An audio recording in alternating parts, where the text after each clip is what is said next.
Morning students, बच्चों हमारा 4 chapter complete हो चुके हैं हमारे इसमें हिस्ट्री सब्जेक्ट के अंदर। हम आज अपना 5th चैप्टर स्टार्ट कर रहे हैं। 8वीं शताब्दी से लेकर 18वीं शताब्दी तक या 12वीं शताब्दी से लेकर 18वीं शताब्दी तक के मध्य जितने भी शासक हुए थे उनकी सामान्य जानकारी हमारे द्वारा 4th चैप्टर तक में पढ़ ली गई है। अब हम जो पढ़ रहे हैं बच्चों, वो इन्हीं शासकों के द्वारा बनाई गई इमारतें और उनसे संबंधित इमारतों की या वास्तुशास्त्र से संबंधित जानकारी का ही अध्ययन कर रहे हैं। या इस समय विशेष में बनाई गई कौन कौन सी प्रमुख इमारतें रहीं और उन इमारतों के अंतर्गत किस शैली का प्रयोग किया गया, किसके द्वारा बनवाया गया आदि कई महत्वपूर्ण बातों का अध्ययन हमारे द्वारा यहाँ किया जाएगा। स्टार्ट करते हैं अपना चैप्टर। पेज नंबर 60 पर आपके शासक और इमारतें, ये 5th चैप्टर दिया हुआ है। यहाँ पर देखो बच्चों, आपके एक चित्र सा बना हुआ है पहले फर्स्ट पेज पर ही। इस फर्स्ट पेज के अंतर्गत जो चित्र बना हुआ है ये कुतुब मीनार का बना हुआ है। कुतुब मीनार आपको पता है दिल्ली के अंदर है। ये एक 5 मंजिला इमारत है। ये जो है वो 1199 में कुतुबुद्दीन ऐबक के द्वारा बनवाई गई इमारत थी। और 1199 उस समय हमारा जो विज्ञान था इतना उच्च कोटि का था स्थापत्य कला के अंदर कि इतनी महान बिल्डिंग का निर्माण किया जा सका और उस पर किस तरह से नक्काशी वगैरह और ये जो कार्य किए गए इसके बारे में हम अध्ययन कर रहे हैं। साइड में कुछ इस कुतुब मीनार के बारे में चित्र 1 जो करके लिखा हुआ है उसका अध्ययन सबसे पहले हम करेंगे। कुतुब मीनार 5 मंजिला इमारत है। अभिलेखों की पट्टियाँ इसके पहले छज्जे के नीचे हैं। अभिलेख से मतलब होता है जो जानकारियाँ दी गई होती हैं वो इसके ये 5 मंजिली है, तो पहली मंजिल के ऊपर जो पट्टियाँ बनी हुई हैं उस पर अभिलेखों के रूप में जानकारियाँ लिखी हुई हैं। इस इमारत को पहली मंजिल का निर्माण कुतुबुद्दीन ऐबक तथा शेष मंजिलों का निर्माण 1229 ईस्वी के आसपास इल्तुतमिश के द्वारा करवाया गया था। मतलब 2 शासकों के द्वारा इस कुतुब मीनार की बिल्डिंग का निर्माण किया गया था। पहली जो मंजिल थी उसे तो कुतुबुद्दीन ने, मतलब नींव तो एक तरह से कुतुबुद्दीन ऐबक के द्वारा रखी गई थी, लेकिन जो आगे की ऊपर की इमारतें थी वो इल्तुतमिश के द्वारा ही बनवाई गई थी। शेष मंजिलों का निर्माण 1229 के आसपास इल्तुतमिश के द्वारा करवाया गया था। कई वर्षों में यह इमारत आंधी, तूफान और भूकंप की वजह से क्षतिग्रस्त हो गई थी। अलाउद्दीन खिलजी, मोहम्मद तुगलक, फिरोज शाह तुगलक और इब्राहिम लोदी ने इसकी मरम्मत कराई थी। मतलब ये जो अपने प्राकृतिक तूफान वगैरह, आंधी हैं, भूकंप है, इनकी वजह से इस इमारत को जो क्षति पहुंची थी आने वाले शासकों के द्वारा, जिनमें प्रमुख रूप से अलाउद्दीन खिलजी, मोहम्मद तुगलक, फिरोज शाह तुगलक और इब्राहिम लोदी, उन्होंने इस इमारत की मरम्मत भी करवाई थी। अब हम अपने चैप्टर को स्टार्ट कर रहे हैं बच्चों। फिर से पेज नंबर 60 पर अपन चैप्टर स्टार्ट कर रहे हैं। चित्र 1 कुतुब मीनार के पहले छज्जे को प्रदर्शित करता है। कुतुबुद्दीन ऐबक ने लगभग 1199 ईस्वी में इसका निर्माण कराया था। ये लाइन नोट कर लेना बच्चों। छज्जे के नीचे छोटे मेहराब और ज्यामितीय रूपरेखाओं द्वारा निर्मित नमूने को देखो। इस छज्जे के नीचे, छज्जा क्या होता है? खड़े रहने की जगह, जहाँ पर खड़े होकर हम दूर तक देखते हैं।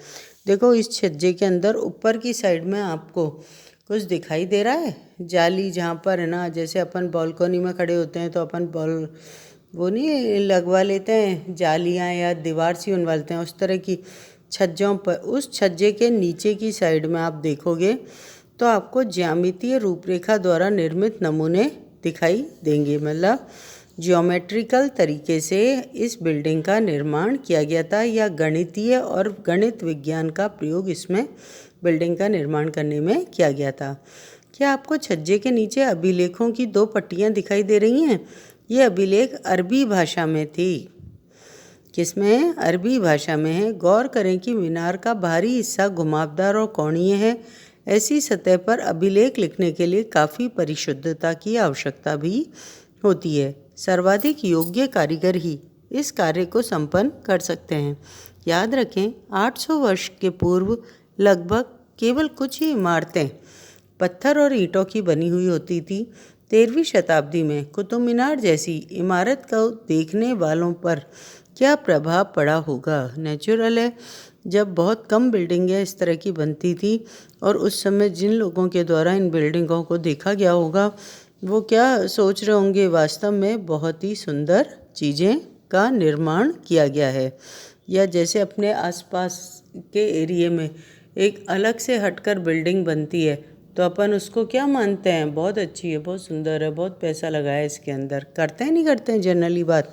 उसी तरह से इन बिल्डिंगों को देखकर जो कुछ ही ईंटों और पत्थरों की बनी होती थी, लोगों की प्रतिक्रिया इस तरह की ही आती होगी। 8वीं और 18वीं शताब्दी के मध्य, ये बेटा लाइन नोट कर लो, 8वीं और 18वीं शताब्दी के मध्य राजाओं और उनके अधिकारियों ने 2 तरह की इमारतों का निर्माण किया था।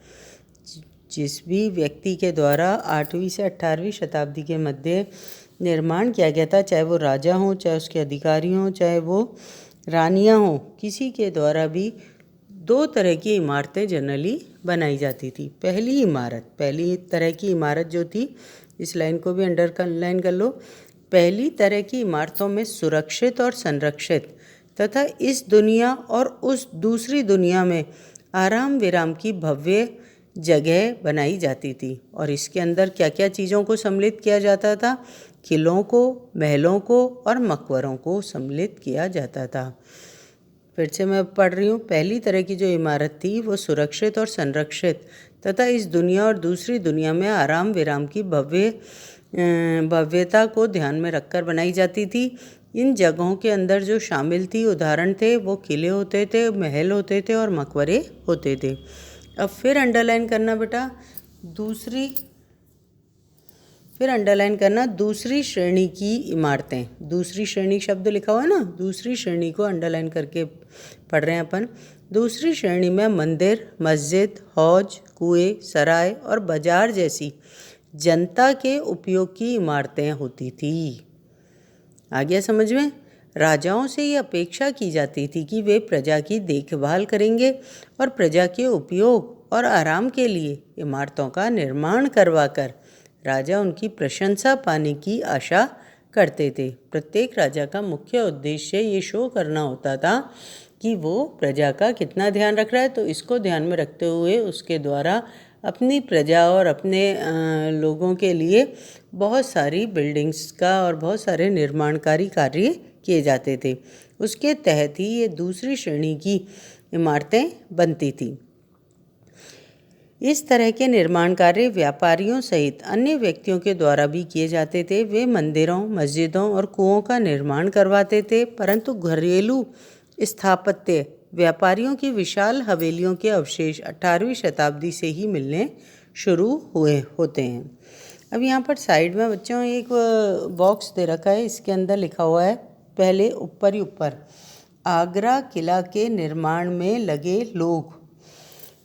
आगरे का जो किला है ना, जो अकबर के द्वारा बनाया गया था, उसके अंदर कितने व्यक्तियों का और कितने व्यक्तियों की आवश्यकता पड़ी थी वो अपन पढ़ रहे हैं। अकबर के द्वारा निर्मित आगरा किले के निर्माण हेतु 2000 तो पत्थर काटने वाले लोगों को रखा गया था, 2000 सीमेंट और चूना बनाने वालों को रखा गया था और 8000 मजदूरों की आवश्यकता और पड़ी थी जो इस किले का निर्माण कर सकें। तो कितने हजार लोगों को रोजगार दिया गया था केवल एक आगरा किले के निर्माण हेतु। तो उसकी भव्यता हम सोच सकते हैं, कितना बड़े किले का निर्माण करा गया और कितने हजार लोगों को रोजगार दिया गया। फिर इसके बाद एक और चीज़ दे रखी है, अधिरचना। अधिरचना किसे कहते हैं? उसकी परिभाषा है, भूतल से ऊपर किसी भी भवन का निर्माण। भवन का जो भाग होता है वो अधिरचना कहलाता है। मतलब जैसे अपने मकान जिनमें हम रहते हैं, ये पृथ्वी भूतल जो है इससे ऊपर दिखाई देता है, तो ये भवन क्या कहलाएगा? अधिरचना। फिर इसके बाद एक और चीज़ दे रखी है इसमें जानकारी के आधार पे, राजस्थान के बूंदी में स्थित रानी जी की बावड़ी, ये बूंदी जो है वो ज़िला है, अपने कोटा बूंदी नाम सुने हुए होंगे बेटा तुम लोगों के। इसके अंदर एक बावड़ी बनी हुई है जो रानी जी की बावड़ी के नाम से फेमस है। उन 50 बावड़ियों में सबसे बड़ी थी जिसका निर्माण पानी की आवश्यकता की पूर्ति के लिए किया गया था। मतलब राजस्थान के इस इलाके के अंदर 50 से अधिक बावड़ियाँ बनी हुई थी। तो 50 बावड़ियाँ जो बनाई गई थी उन सब में ये सबसे बड़ी बावड़ी थी जिसे रानी जी की बावड़ी के नाम से जाना जाता है। और इनकी बावड़ियों के बनाने का मुख्य कारण क्या था कि राजस्थान में पानी का अभाव था, तो पानी को एकत्रित किया जा सके। पानी की आवश्यकता की पूर्ति के लिए किया गया था। अपनी स्थापत्य सुंदरता, स्थापत्य मतलब इसका जो निर्माण कार्य हुआ है, अपनी स्थापत्य सुंदरता के लिए विख्यात इस बावड़ी का निर्माण 1699 ईस्वी में रानी नथावत जी ने किया था। ये लाइन नोट कर लो बेटा। इस बावड़ी का निर्माण जो किया गया था 1699 की ईस्वी में रानी नाथावत जी के द्वारा किया गया था। और ये कौन थी रानी नाथावत? बूंदी के राजा अनिरुद्ध सिंह की रानी थी, जिसने ये बावड़ी का निर्माण किया था। अब यहाँ पर हमारे द्वारा फिर अभियांत्रिकी कौशल और निर्माण कार्य ये दे रखा है बेटा टॉपिक अपने पेज नंबर 61 पे। हम पहले इसको पढ़ते हैं, फिर उसके बाद नीचे एक चित्र जो बना हुआ है चित्र 2 कह करके हम उसका अध्ययन करेंगे। उसमें भी 2 चित्र हैं, एक चित्र 2 कह और एक चित्र 2 ख। पहले अपन इस अभियांत्रिकी कौशल जिसे इंजीनियरिंग स्किल कहा जाता है उसका अध्ययन करेंगे। स्मारकों से हमें उनके निर्माण में प्रयुक्त शिल्प विज्ञान का भी पता चलता है। देखो, बिल्डिंगों का निर्माण करना एक बहुत बड़ा विज्ञान है। छत का ही उदाहरण लें, छत कोई ऐसे ही नहीं डल जाती है। अब छोटा सा कमरा हो और उसके ऊपर छत डालनी हो तो पत्थर की पट्टियाँ रख के पाट दिया जाता है और वो क्या हो गई? छत हो गई और हम सुरक्षित हो गए। लेकिन जब बड़े बड़े बिल्डिंग्स बनती हैं, महल के महल बनते हैं, तो उन पर छत डालना अपने आप में एक कला है। पढ़ें इसमें क्या दे रखा है। छत का ही उदाहरण लें, हम 4 दीवारों के आर पार लकड़ी की शाहतीरों अथवा एक पत्थर की पटिया रखकर छत बना सकते हैं। लेकिन यह कार्य उस समय बहुत अधिक कठिन हो जाता है जब एक विस्तृत अधिरचना वाले विशाल कक्ष का निर्माण करना चाहते हैं। जब हम एक क्या चाहते हैं? विस्तृत अधिरचना। अधिरचना मतलब जमीन के ऊपर का जो भाग दिखाई देता है, वाले विशाल कक्ष, बहुत बड़े हॉल का निर्माण करना चाहते हैं।